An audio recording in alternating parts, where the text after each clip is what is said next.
Good afternoon, everyone. How's everyone doing so far? Everyone enjoying reInvent? Great, great. Thanks for coming to our presentation. I'm going to talk to you today about migrating real-time sports scores to the cloud by low-latency messaging. My name is Trevor Dyke. I'm a product manager in AWS. With me today is Ben Plummer from Turner. He's going to talk about a super interesting use case for Amazon MQ, the product that I manage and that I'm going to talk to you about, where they migrated to AWS using Amazon MQ as their messaging platform to achieve very low latency for a really cool application, which is live sports scoring. So what we're going to talk about in this session, it's an hour session. First, I'm going to talk sort of at a high level about cloud migration and why that's beneficial. I think everyone being here already knows that, but just as a reminder. Then I'll give an introduction to Amazon MQ for those of you who are not familiar with it. And then Ben will give his talk about a super interesting use case for Amazon MQ, as I mentioned, which is the live sports scoring. And if you have questions, we should have some time for them at the end, so save them for the end, and we're happy to take questions. So ultimately, companies want to migrate to the cloud because they believe it's going to be better for their customers. The cloud lets you create agility through simplification. So it lets you identify your core competencies and decide what actually differentiates you, and then leave the rest to AWS or a cloud provider, and allows you to control what you need to do that will give you differentiation versus what you can borrow from others.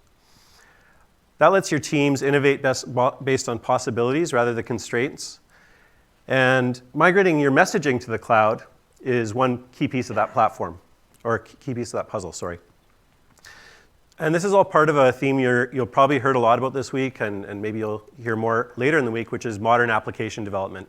I'll talk at the end about some of the other sessions you can go to hear about this concept of modern app development.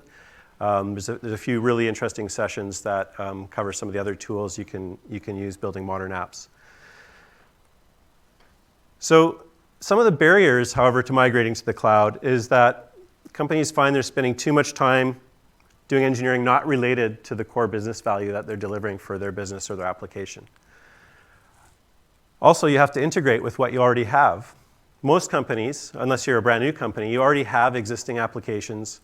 Some of those you can't invest or aren't able to invest in refactoring them. So you want to bring those to the cloud to gain the advantages of cloud services, but not have to invest in completely rewriting them.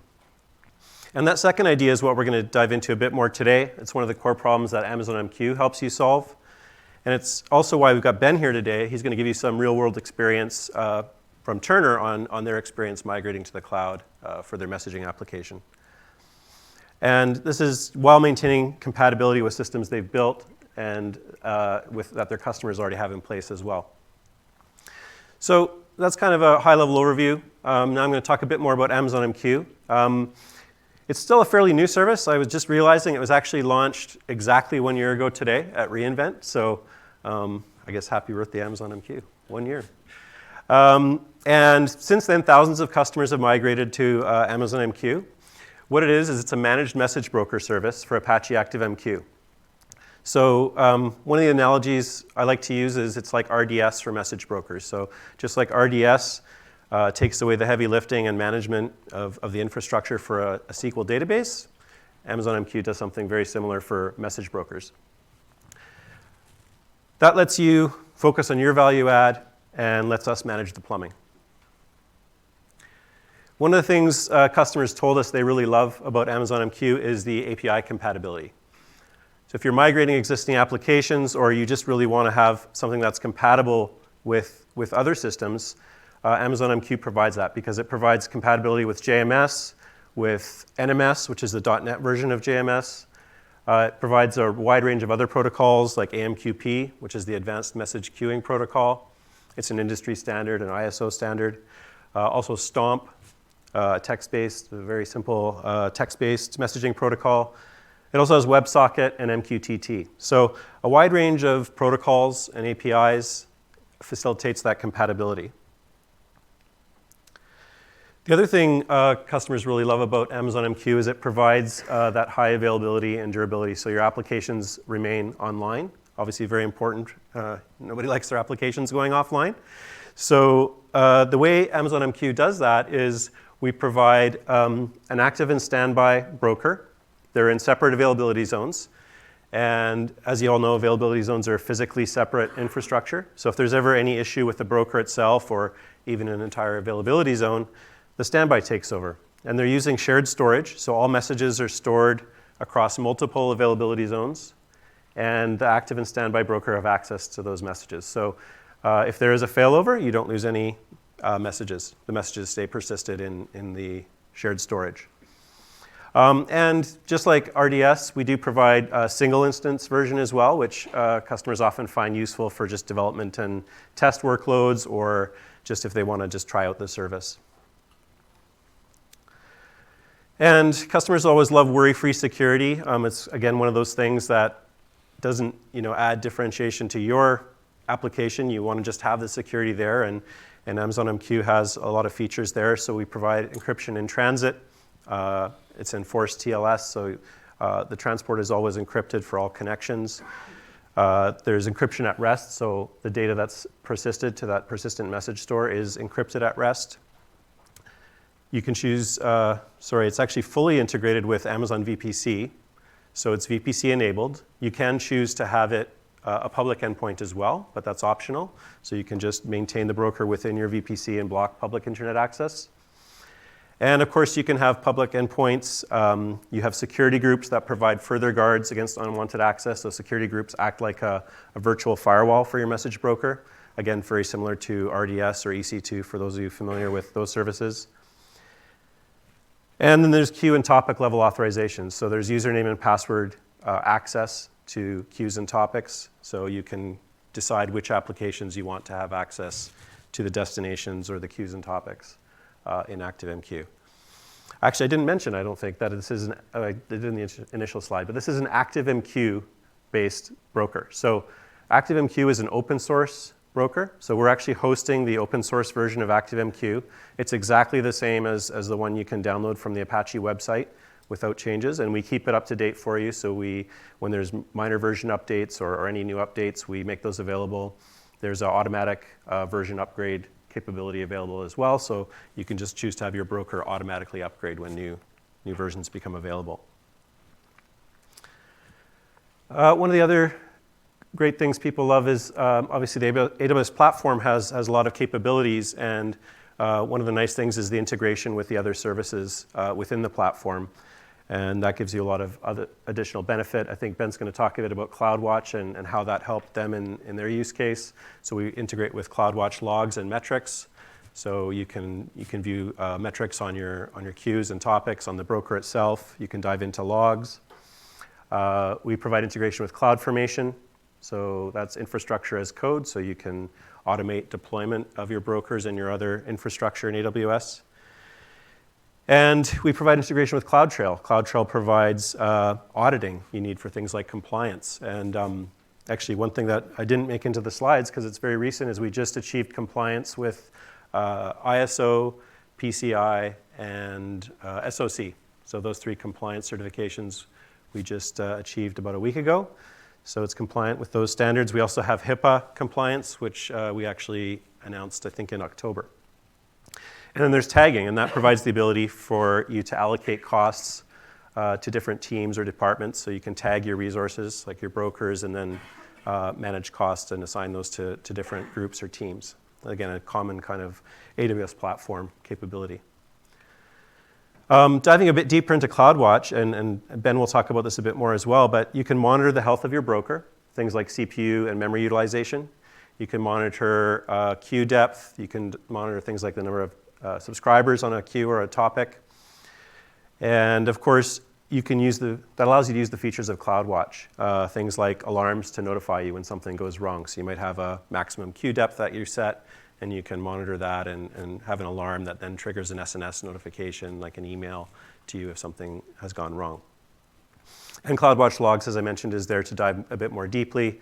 And CloudWatch Logs has a lot of powerful features. I think some new ones being introduced this week as well, where you can pattern match on things that are happening in the logs and, again, set alarms and notifications on those. So lots of capabilities to help you manage. Obviously, we're managing a big portion of the broker for you, so it's a nice capability. We've talked a lot about the infrastructure management side of things. What about messaging itself? So ActiveMQ is very feature-rich. It contains all the features you expect from a kind of a modern enterprise message broker. Message brokers have been around for a long time. I think IBM MQ was introduced in the mid-90s, so this is not new technology. And over that time, a lot of features have been developed, and a lot of applications make use of these features. So it's important if you're migrating to have those features available in a message broker.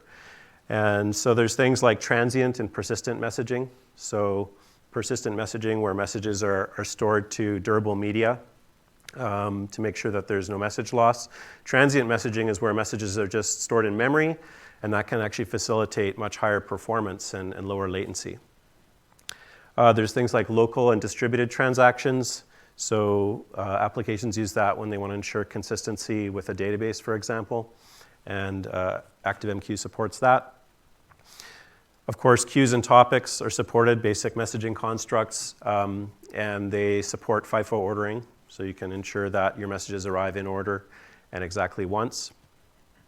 There's a concept of composite and virtual destinations. So a composite destination is, think of it as a queue where you send to one named queue, one virtual queue, and it actually sends to 3 physical queues or 10 physical queues or however many you want.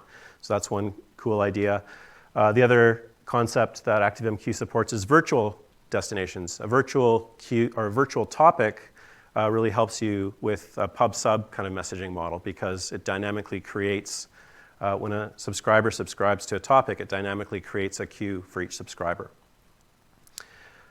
What else? There's message filtering, request-reply model, which is something that's part of the JMS specification, supports that.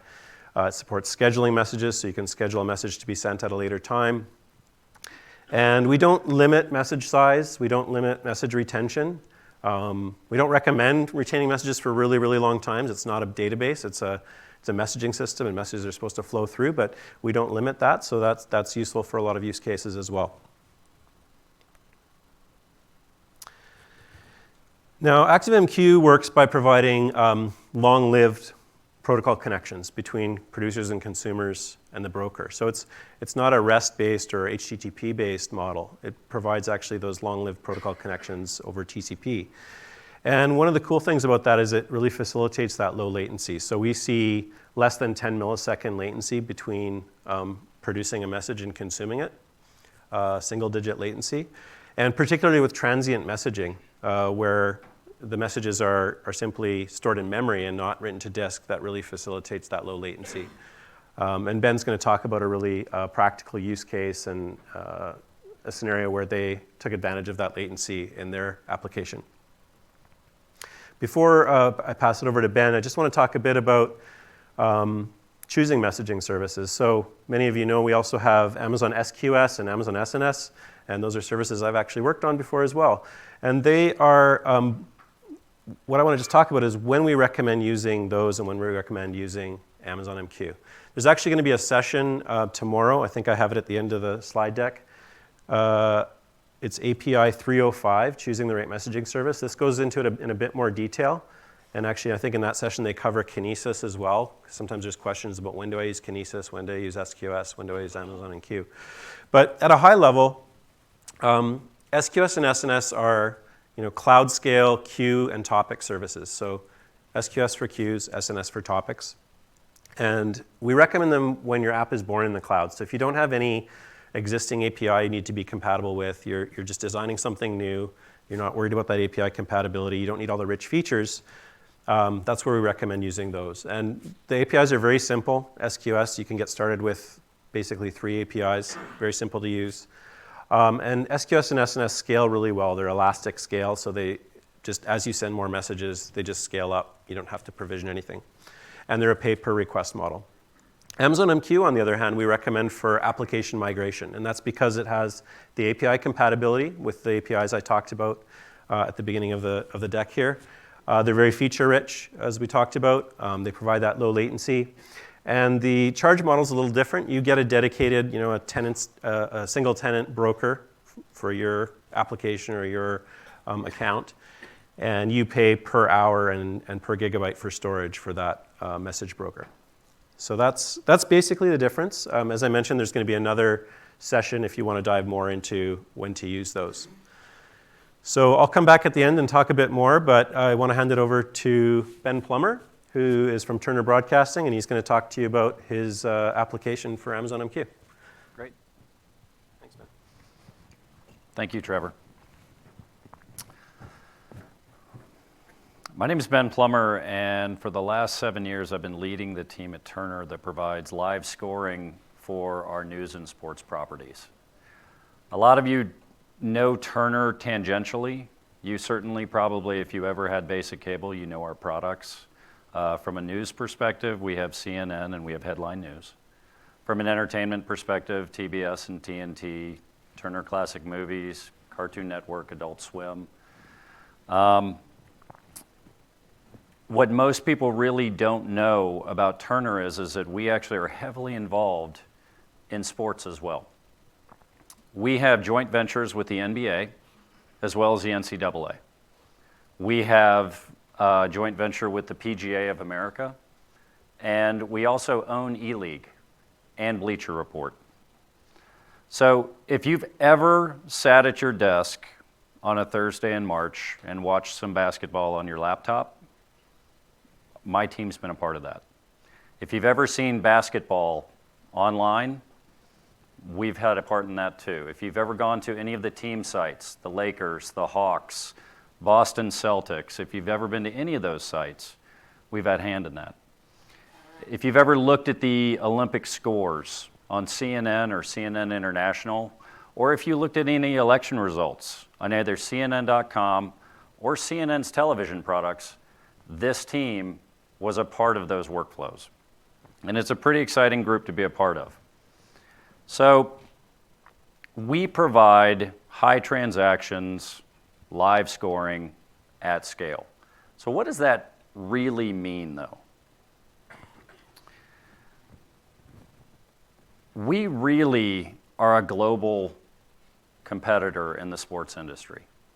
We are in 255 countries. We have 153 leagues. We have over 182,000 games that we support every single year. And I kid you not when I tell you that our competition is ESPN, Fox Sports, NBC Sports, CBS Sports, any sports program out there, we're in direct competition with them.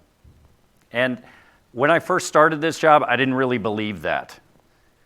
And I think it was maybe about 2 months in that I received a phone call. And it was the general manager of one of our sports properties. And he said, I'm sending you an email with an attachment. And the attachment was his phone, where the push alert for a certain game came from ESPN before it came from us. And he was flabbergasted that this could happen.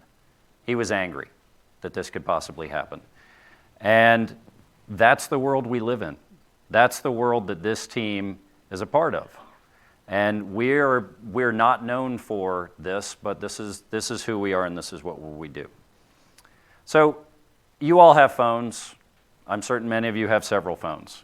Have you ever actually thought about how scores get onto your phone? If you have a sports app on your phone, have you ever really thought about it?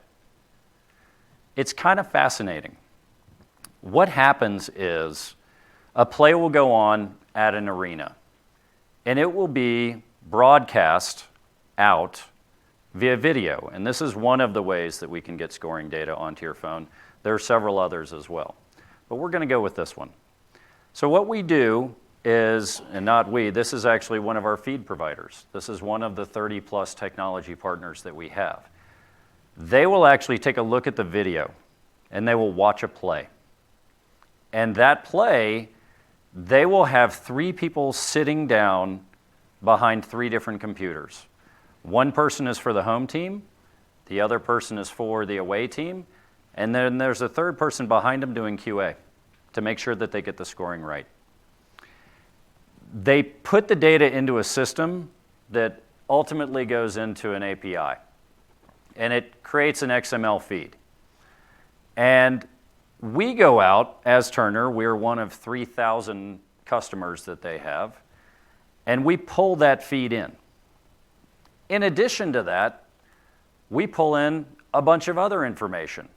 We pull in some video highlights. We'll pull in some social media. We'll pull in maybe some push alerts. And we enrich it.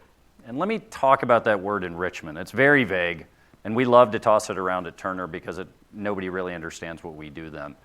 But what enrichment really is everything that we receive is an ID.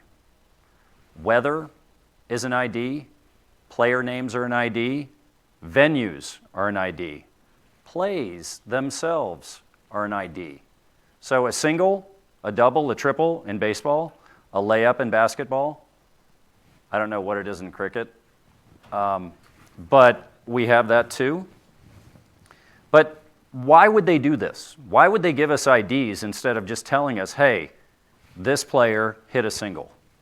And there's several reasons. There's one on their side and there's one on our side. The first on their side is that it saves them a lot of money. And I'll give you an example. If they have to send us the name Florida State University, that's 24 bytes. If they send us an ID of 1, 2, 3, 4, 5, that's 5 bytes. So it costs them less. In addition to that, again, we're one of 3,000 consumers of that one of our providers. They don't want to dictate to us how we put Florida State University up on our devices.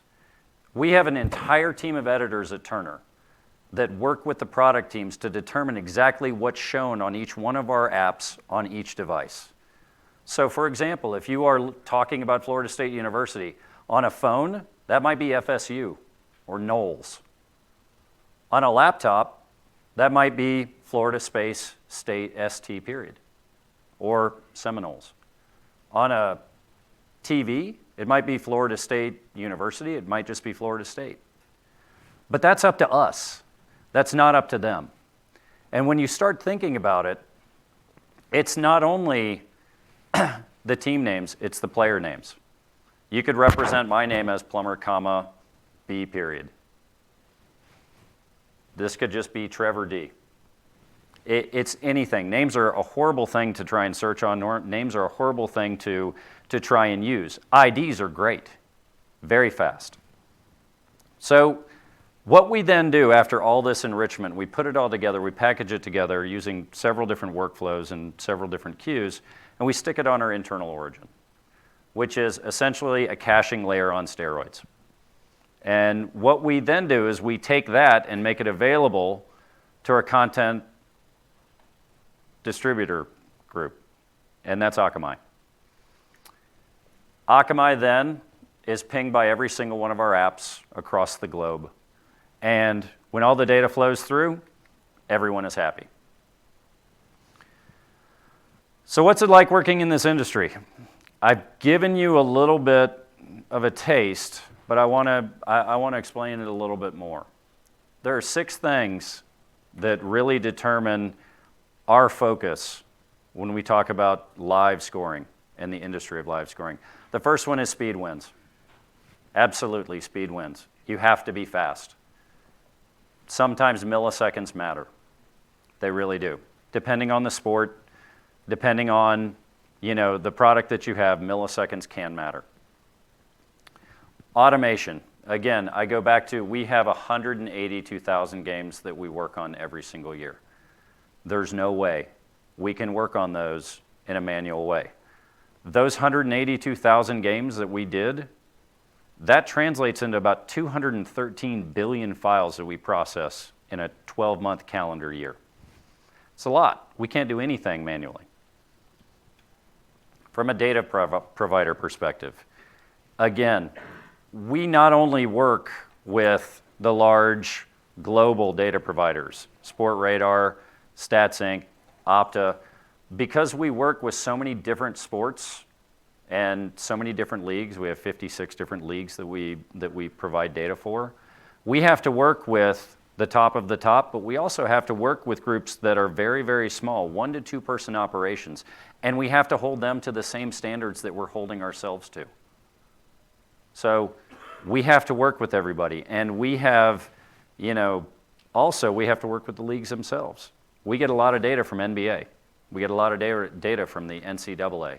We get data from the PGA Tour and from the PGA of America and the European Tour. So we work with the leagues. We work with, the smaller groups. We work with the larger groups. All of that data allows us to customize things. And it's not always us. Sometimes we work with a third party, and they'll create things like heat maps or shot charts, or they'll give out some really interesting analytics. Julio Jones hit 24.2 miles per hour on his touchdown run the other day. Something cool like that. But that's really coupled with this next piece, which is driving down to really more and more engagement, driving down data. And let me talk about that for a second. Say hypothetically you're a Florida State fan. And last night, Florida State played their hated rival, Florida, in football. And you were on an international flight, so you didn't get to see the game. So you get off the plane, and you look at Bleacher Report, and it says that your team won, Florida State won, 21-20. You're excited. Yeah, the team won. Awesome. You then click on the actual link, and you go to the box score, where it shows in the first quarter, second quarter, and third quarter, Florida State scored 7 points in each quarter. Miami was blanked, and they somehow scored 20 points in the fourth quarter. And now you're thinking to yourself, whoa, they almost staged a huge comeback. This must have been a pretty exciting game. So you then go down to the play-by-play. And you look and you see that your starting safety and your starting cornerback both went out. Your two best defensive players, they went out at the beginning of the fourth quarter. And Florida scored with 0 time left on the clock and missed a 2-point conversion to win the game. And you now missed the most exciting game that your team played all year long. So you went from, yes, we won, to, oh my goodness, there was a huge comeback, now to, how did I miss the best game of the year? I can't believe it. And that's what engagement really is. The farther down you go in the data, the more engaged you are as a fan. And that's what Turner's all about. Last piece up here, the expectation of perfection. You will not go to a sports website more than once if the data is wrong.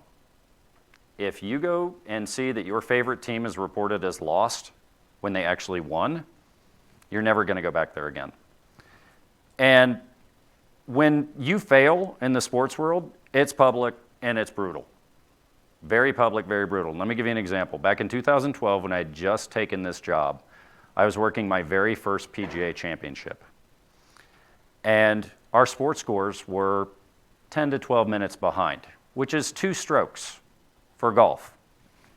It's Saturday afternoon. We're calling the infrastructure team.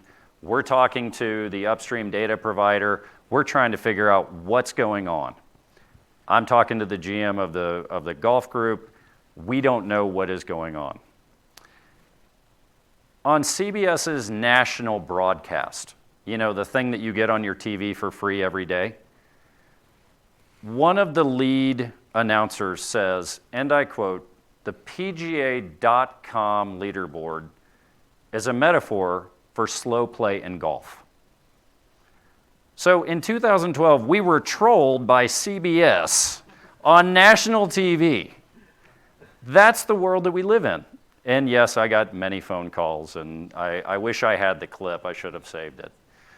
But really, so living in this world, how does Amazon MQ help us?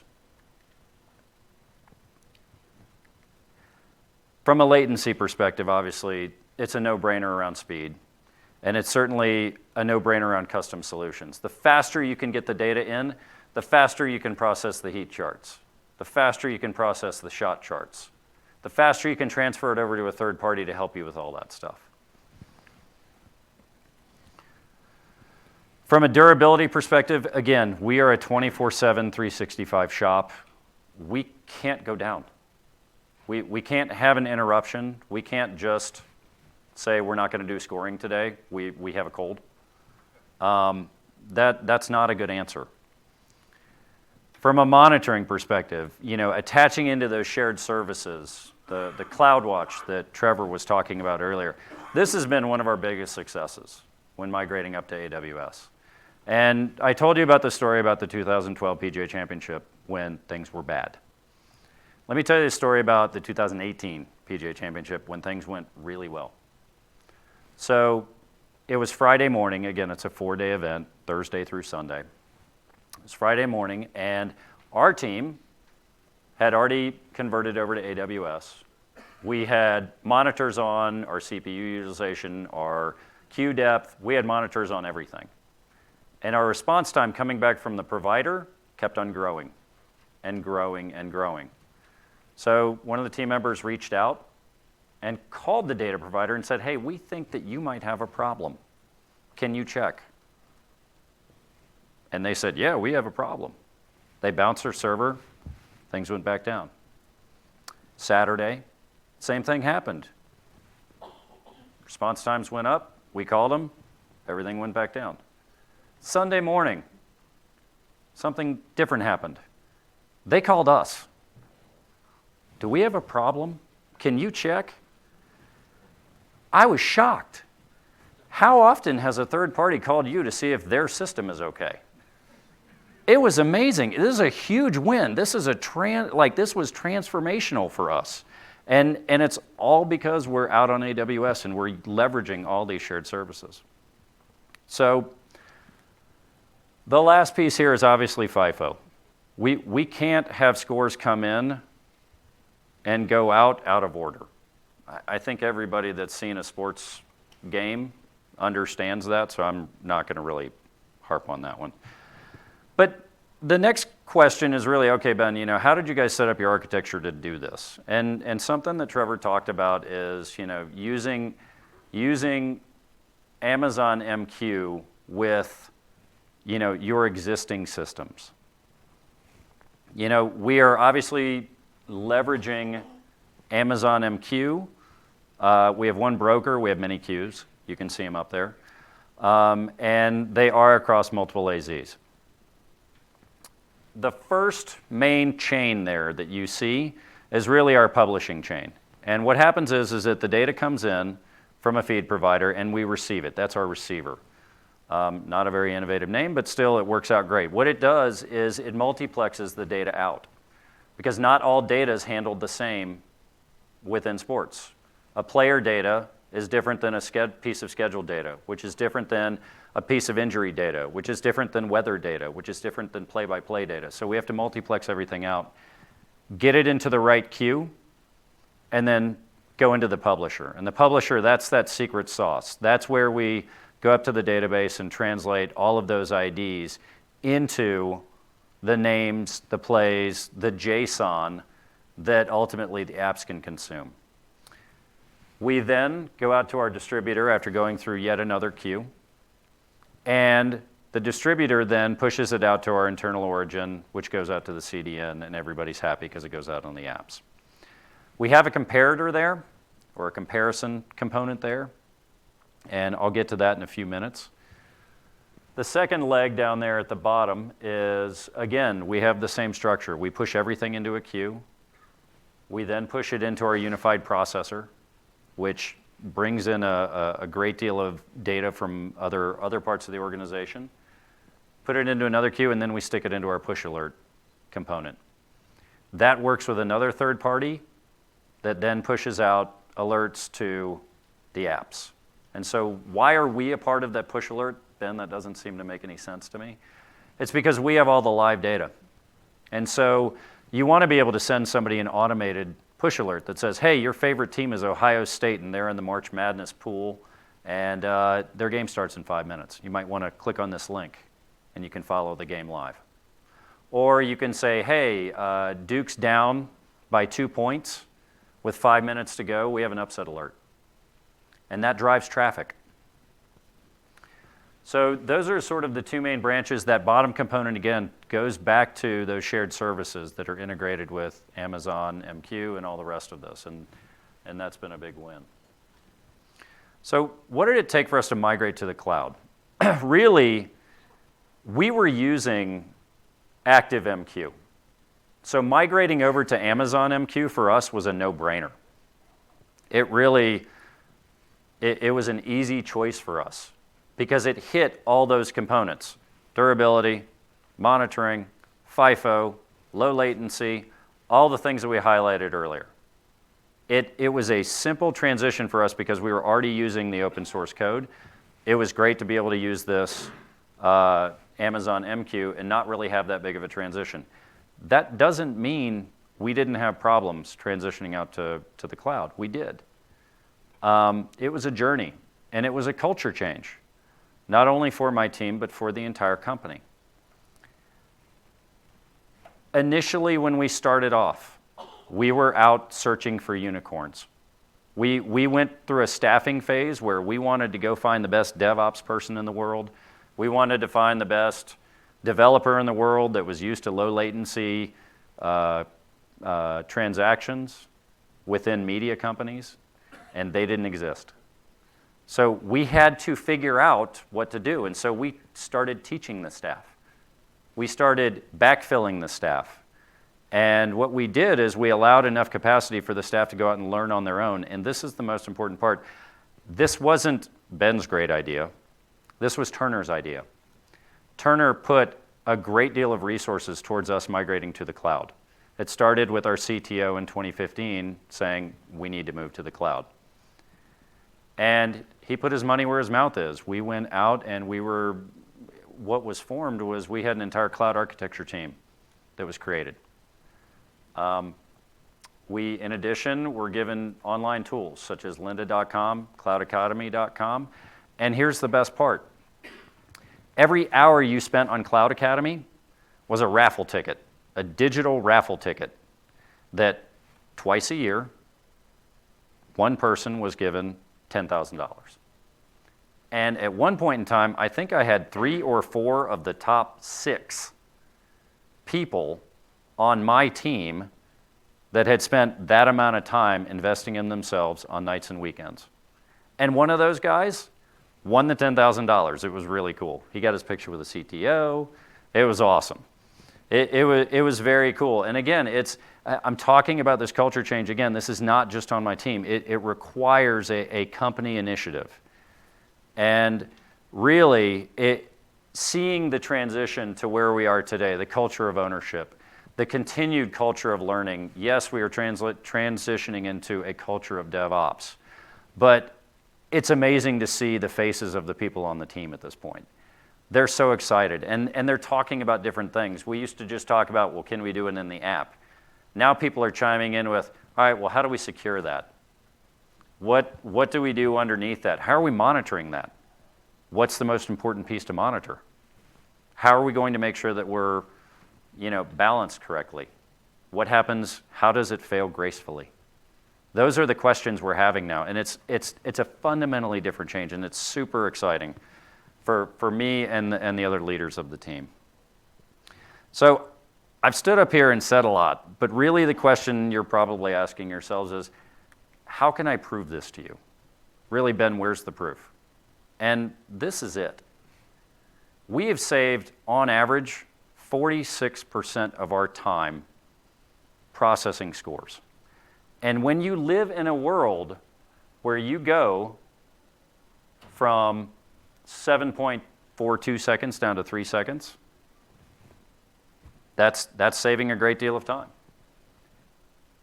If you look down at the bottom, going from 0.62 seconds to 0.5 seconds, that's a lot of time. And I know that up there you're going to see the OnePlus up there, and that's the big one. That's the PGA. I do want to touch base on that. We were doing some bad things when we were on-prem.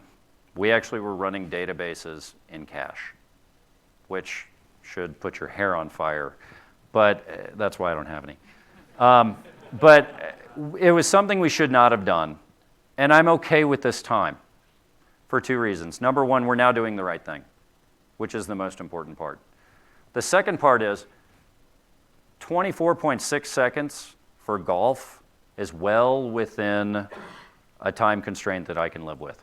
Processing something in 24 seconds for golf is fine when it changes once every 2 to 5 minutes.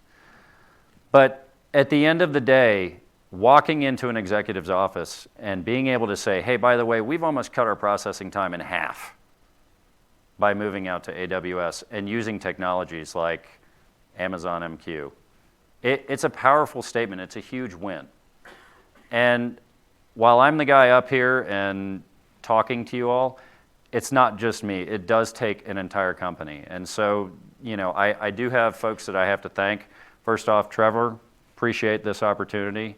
Rachel Richardson helped me through this process. I really appreciate that. From our CTO, Jeremy Legg, down to my immediate management, Crandall Jones, Karen Painter, my peer groups, Don Browning and the cloud architecture team, Luke Collin, his team that's helped us through many times.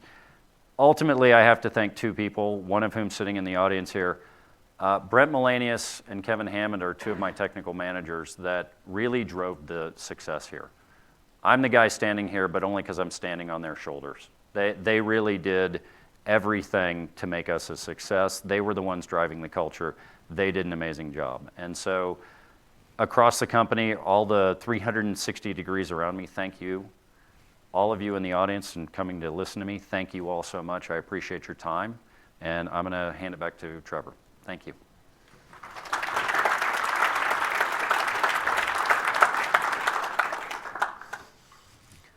Thanks so much, Ben. That was a really super interesting story, and really enjoyed working with you as well and your team. And it's great to have such great customers to work with. I think you guys have been using the cloud since 2009, right? Yes. So one of the early adopters of AWS, I think. So that's pretty cool. So I'm just going to talk about a few more things. I'm going to talk a bit about Amazon MQ availability and some of the other sessions that are coming up. And looks like we actually have quite a bit of time for questions. So I don't want to get between you and the pub crawl that's tonight, but we do have time for questions. So we'll take that in a moment. But first of all, just Amazon MQ availability. So Amazon MQ is now in 10 regions. You can see them up here. We're planning to launch pretty much globally by the end of 2019. So we're continuing our region expansion. So you'll see more regions coming out within the next year if it's not in your favorite region. I mentioned some of the related breakout sessions. So a few of them are up here. The first one isn't really Amazon MQ, but it's messaging. So if you're building high throughput, bursty profile of apps, you might want to go to that session. It's tomorrow at 12:15, and that's about using Amazon SQS, SNS, and Lambda for processing those high throughput bursty data apps. And it's going to be a pretty interesting session.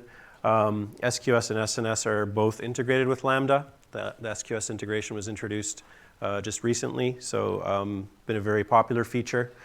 The other one I recommend is, if you can get in, is SRV 305 with Tim Bray, one of our senior principal engineers. His talks are always very popular. And he's going to talk at kind of a higher level about choices of tools for modern application development.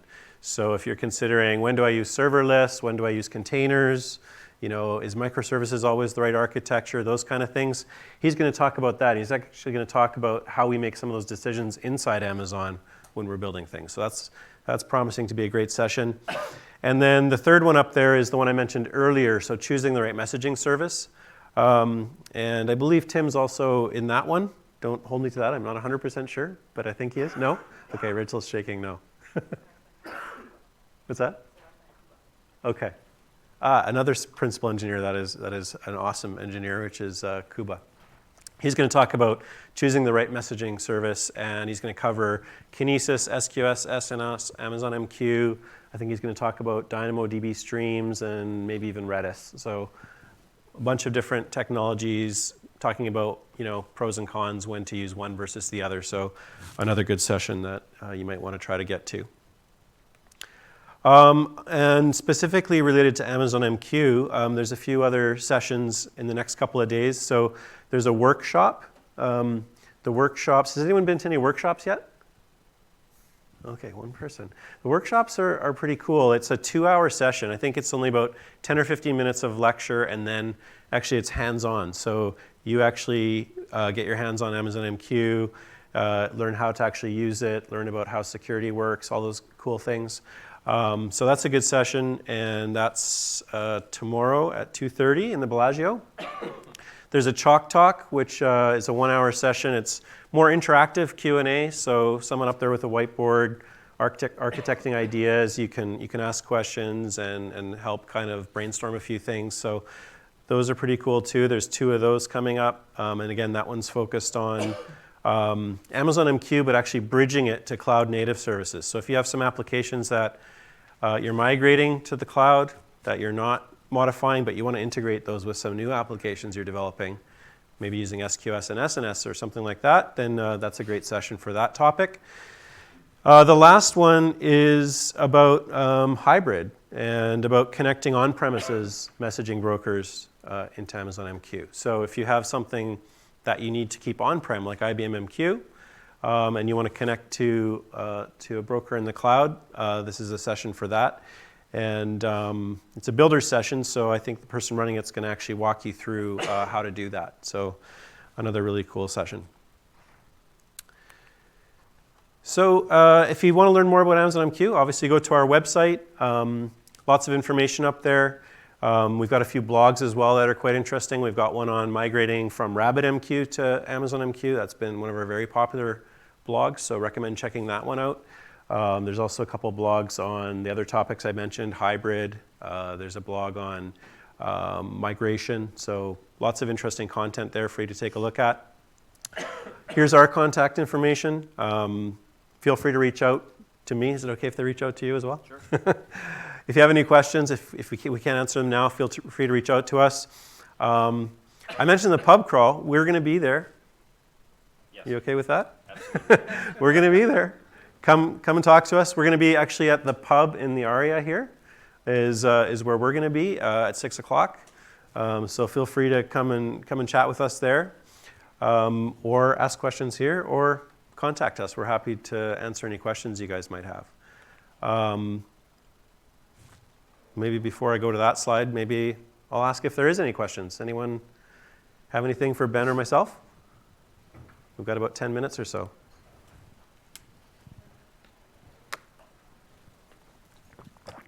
Hard to see with the blinding lights. Any questions? Yes, over there. Did you have before you migrated, did you have a previous Q product that you were using that you had to migrate away from?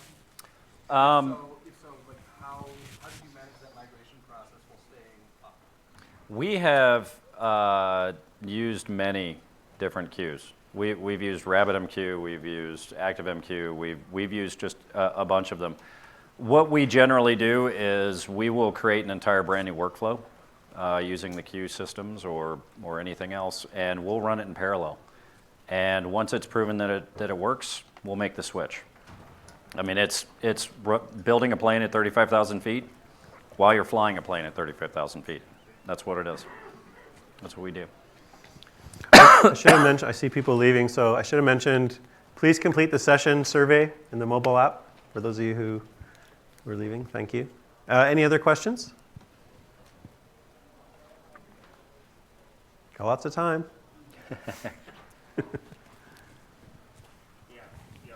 Yep. What's so special about golf that it takes so much longer? Like, how does the data look like?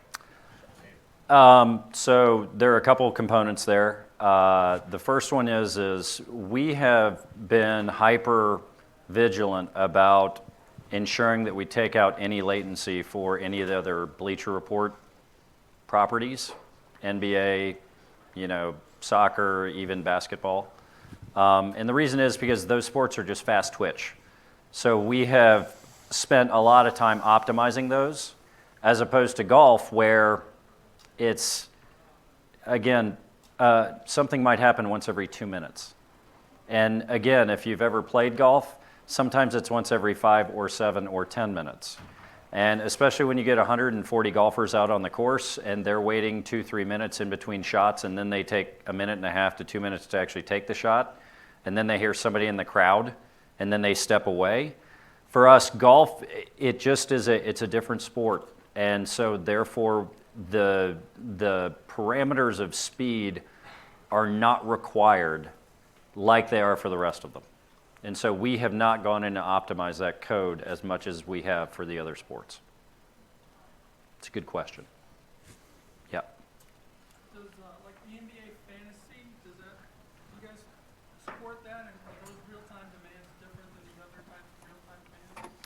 So that is a great question. NBA Fantasy is brand new this year on NBA.com. There are other NBA Fantasy products through Yahoo, CBS, et cetera. If you're leveraging any of those, we have nothing to do with that. So as for the NBA Fantasy that we are doing this year, I'm going to have to check with one of my guys on that. I'm not 100% sure that we are. I'm about 60% sure that we are. I noticed on the architecture diagram, everything inside the dotted line was Amazon MQ, not any of the cloud native ones. Was that a technical limitation or just keeping it simple? That's a stylized version. That's not what our true infrastructure architecture looks like. I was just trying to make it an easier story to talk through. I mean, just in terms of queuing technologies, would you have considered using SQS if the messages were small enough? No, for two reasons. Number one, SQS, you pay for the request. We have 213 billion messages every single year. It's not any, I don't know what the cost is per message, but 213 billion times something is a lot still. And the other thing is that, correct me if I'm wrong, they don't always respect FIFO. There is FIFO queues now. Okay. For SQS. Okay. Yeah. Yeah. So- but that is a more recent development. But I think, correct me if I'm wrong, but I think the other reason was you guys were already using ActiveMQ, so it was an easy migration. They were using JMS, so it was an easier port. Yep. And for their application, they didn't really need the scale that SQS provides. You know, SQS is really great when you have really bursty type of traffic, or you're going to be scaling heavily. For example, we use it inside Amazon. Amazon.com uses SQS. Every order goes through SQS. So we just had Cyber Monday yesterday. Really big traffic increase. SQS is great for that. For something like this, and I think the load is probably pretty stable, where you're not. It's very predictable. Yeah. We know we run the schedules as well, so we know what games are coming in at what times. We know on average, because we've been doing this since 2005, we know how many messages we're going to be transmitting. For us, there's very little question about what's going through the system.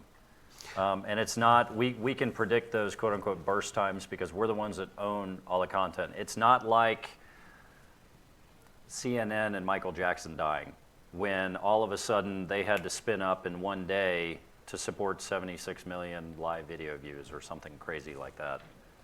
So. The other one obviously is latency, which we talked about. Mm-hmm. I mean, SQS, it's pretty fast, but probably you're looking at around average 50 milliseconds of latency, roughly speaking, because it's a REST-based or HTTP-based send. So every time you send a message, there's a round trip time for HTTP. So it just adds a bit of latency. For many applications, that's not an issue, but here, latency is something they're really optimizing for. So Amazon MQ made more sense. Yep. I have a follow-up if nobody else does. Since you know the schedule, do you scale down when you're not in game time? We're getting there. That's our 2019 initiative. Is really how can we do that better? We're looking at several tools, and we scale down our development every night at like 7 p.m. But on a production side, the question I talk with Brent and Kevin about is, okay, well, we know when it's coming, right? Right. And we know what we have to do, right? Right? Okay. When should we scale down? Well, we need to work on that. So we're working on that. We are. Yeah. Are there any plans to introduce multi-region support to Amazon MQ? And if not, how would you recommend related messages? So because it's a public session, I can't sort of talk about roadmap items, but that is something that we're very much looking at. Yeah. So I have a question here. In the back. Yeah. Microphone, okay. Yeah. So if you're using persistent messaging, what is the latency like? As with many things, it depends. Mm-hmm. So with ActiveMQ and Amazon MQ, obviously that uses ActiveMQ, the latency is very good if you have active consumers.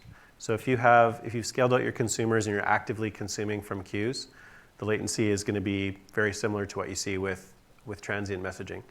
When you go to persistent mode, or when you're actually your queues if they start backing up, you're going to see a bit longer latency. So you're going to see, I'm going to say roughly in the 50 to 100 millisecond range of latency for those persistent messages.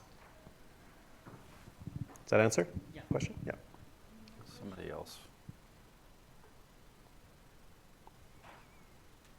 Sorry, it's really hard to see. Yeah, I guess. So did you run into issues if you start reading from the queue and when you start processing the message that, thank you.